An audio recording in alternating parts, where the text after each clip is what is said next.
എവിടെ പോയി? നമ്മള് ബലൂണും മേടിക്കാനൊക്കെ പോയാണ്. എന്ത് കാര്യത്തിന്? എന്റെ ബർത്ത്ഡേ ആണെന്ന്. പല്ലൊന്ന് കാണിച്ച് 2 പല്ല് വന്നത്. മറ്റേ താഴത്തെ പല്ല്. ഇന്ന് ബർത്ത്ഡേ അല്ല, ബർത്ത്ഡേ കഴിഞ്ഞ്. അപ്പൊ സുബ്രപ്പൻ എന്ത് ചെയ്യാൻ പോയി? ഇന്നാണ് സെലിബ്രേറ്റ് ചെയ്യണം അല്ലേ? ശരി. അപ്പൊ ഇനി എല്ലാരും വന്നിട്ട് സെലിബ്രേറ്റ് ചെയ്യാം. അപ്പൊ അടുത്ത നെക്സ്റ്റ് വീഡിയോയിൽ കാണാം. ഓക്കെ. വ്ളോഗ് പറയാനില്ല താനൊന്നും.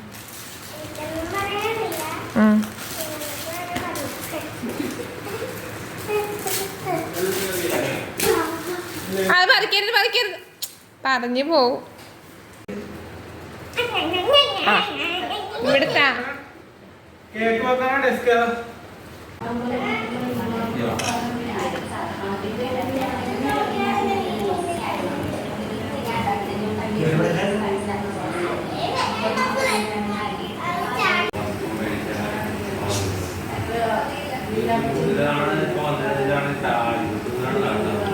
തിരിച്ചിടും.